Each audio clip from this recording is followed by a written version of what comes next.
Good day to all. வாங்க மேக்ஸை புரிஞ்சு படிப்போம். NCERT syllabus 9th standard chapter 7ல ட்ரையாங்கிள்ஸில் எக்ஸசைஸ் 7.3ல செகண்ட் கொஸ்டின் என்ன கொடுத்துருக்காங்கன்னு பார்த்தீங்கன்னா, AD is an altitude of an isosceles triangle. ஐசோசலஸ்னால் என்ன அர்த்தம்? ரெண்டு ஆப்போசிட் சைட்ஸ், அதாவது ரெண்டு சைட்ஸ் ஈக்குவல் அப்படின்றது அர்த்தம். அதில் ஏடின்றது என்னென்னு பார்த்தீங்கன்னா ஆல்டிடியூட். ஆல்டிடியூடுன்ற இருக்கிற இடத்துல பார்த்தீங்கன்னா 90 டிகிரி இருக்கும். அது பெர்பெண்டிகுலர் ஹைட்டை கணக்கு பண்ணுற மாதிரி அர்த்தம். ஸோ அப்போ ஏபிசி, அந்த ட்ரையாங்கிள் ஏபிசியில் ஏபியும் ஏசியும் ஈக்குவல்ன்றது கொஸ்டின்லேயே கிவன். ஸோ என்ன கேட்குறாங்க அப்படின்னு பார்த்தீங்கன்னா, show that AD bisects BC. அதாவது ஏடின்ற இந்த பைசெக்டர், அதாவது ஆல்டிடியூட்னு சொன்னோம் இல்லைங்களா, அது பிசியை பைசெக்ட் பண்ணுது அப்படின்றது ஃபர்ஸ்ட் ப்ரூஃப். செகண்ட் ப்ரூஃப் என்ன ப்ரூவ் பண்ணணும் அப்படின்னு பார்த்தீங்கன்னா, ஏடின்ற அந்த ஆல்டிடியூடு ஆங்கிள் ஏவையும் பைசெக்ட் பண்ணுது. ஸோ நம்ம ட்ரையாங்கிள் ஃபஸ்ட்டு வரைஞ்சிக்கலாம். ஏபிசின்ற ட்ரையாங்கிளை வரைஞ்சிக்கிறோம். இதில் எது ஆல்டிடியூட் அப்படின்றாங்கன்னு பார்த்தீங்கன்னா ஹைட்டுன்ற கணக்கில் வரும், தட் இஸ் ஏடி. ஸோ அப்போது ஏடின்றது தான் என்னென்னு பார்த்தீங்கன்னா ஆல்டிடியூட். அது எந்த சைடை போய் டச் பண்ணுதுன்னு பார்த்தீங்கன்னா பிசின்ற சைடை டச் பண்ணுது. இப்போ என்ன கொடுத்துருக்குறாங்க கொஸ்டின்லன்னு பார்த்தீங்கன்னா, ஏபின்ற இந்த சைடும் ஏசின்ற இந்த சைடும் ஈக்குவல் அப்படின்னு சொல்லிட்டு கொஸ்டினில் கொடுத்தாச்சு.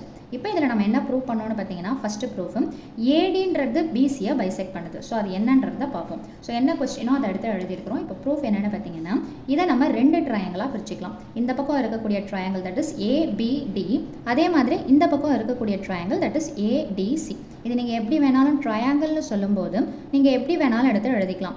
ஆங்கிள்னு சொல்லும்போது எந்த ஆங்கிளை நீங்கள் முக்கியமாக மென்ஷன் பண்ணுறீங்களோ அது சென்டரில் வரா மாதிரி பார்த்துக்கோங்க. ஸோ இந்த ரெண்டு ட்ரையாங்கிள் எடுத்துக்கிறோம், that is BAD and CAD. இதில் பார்த்தீங்கன்னா ஃபஸ்ட்டு ஆங்கிள் ஏடிபி, ஆங்கிள் எதில் இருக்குது? டியில் இருக்குது. அதே மாதிரி இந்த ட்ரையாங்கிளில் பார்த்தீங்கன்னா டீன்ற ஆங்கிளை சென்டராக ஃபிக்ஸ் பண்ணிக்கிறோம்.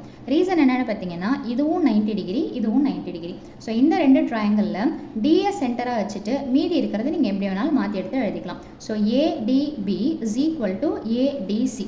என்ன ஆங்கிள்னு பார்த்தீங்கன்னா 90 டிகிரி.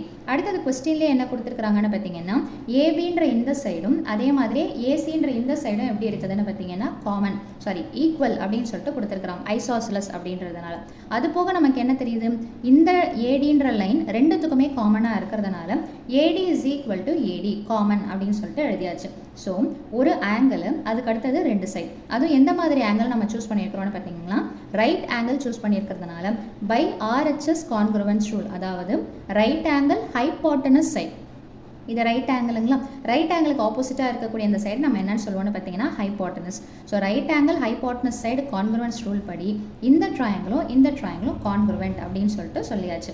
ஸோ இந்த கான்க்ருவெண்ட்டுன்னு நம்ம சொல்லிட்டாலே நமக்கு தேவையான ஆன்சர்ஸ்லாம் ஈஸியாக நம்ம சால்வ் பண்ணிடலாம். ஸோ என்ன சொல்கிறாங்க அப்படின்னு பார்த்தீங்கன்னா, இது கான்க்ருவெண்ட்டுன்னும் போது ஃபஸ்ட்டு கொஸ்டின் என்ன சொல்கிறாங்கன்னா, ஏடின்ற இந்த லைன் பிசின்றதை பைசெக்ட் பண்ணுது அப்படின்னு சொல்லிட்டு சொல்கிறாங்க. What is mean by bisection? பைசெக்ஷன்னா ஒரு லைனை பாதியாக பிரிக்கிறதுக்கு பேர் தான் பைசெக்ஷன். அப்போது இந்த ட்ரையாங்கிள் கான்க்ருவெண்ட்ன்றதுனால பிடின்ற இந்த சைடும் டிசின்ற இந்த சைடும் என்னன்னு சொல்லலாம்னு பார்த்தீங்கன்னா ஈக்குவல். எப்படி? Corresponding parts of the congruent triangle அப்படின்ற கான்செப்ட் படி பிடின்ற சைடும் சிடின்ற சைடும் ஈக்குவல் அப்படின்னு சொல்லியாச்சு. ஸோ அப்போ பிடியும் சிடியும் ஈக்குவல்னா இது பிடி, இது டிசி அல்லது சிடி. அப்போது ஏடின்ற இந்த லைன் இதை கரெக்டாக சரி பாதியாக பிரிக்குதுன்னு அர்த்தம் இல்லைங்களா. ஸோ அப்போது AD bisects BC. So first proof over. Second proof என்ன சொல்கிறாங்கன்னு பார்த்தீங்கன்னா, அதே ஆல்டிடியூட் ஏடின்னு இருக்குது பார்த்தீங்களா. ஸோ இந்த ஏடின்ற இந்த லைன் ஆங்கிள் ஏ, இந்த ஆங்கிளை பாதியாக பிரிக்குது அப்படின்னு சொல்லிட்டு சொல்கிறாங்க. அதே கான்செப்ட் எடுத்துப்போம், சிபிசிடி கான்செப்ட் படி இந்த ட்ரையாங்கிள் தட் இஸ் பிஏடி, இந்த சைடில் இருக்கக்கூடிய ஆங்கிளும் இந்த சைடில் இருக்கக்கூடிய சிஏடியும் எப்படி தான் இருக்கும்னு பார்த்தீங்கன்னா ஈக்குவல். ஸோ இப்போ இந்த ட்ரையாங்கிள் பாருங்கள், தனித்தனியாக வரைஞ்சிருக்கிறோம் இல்லைங்களா.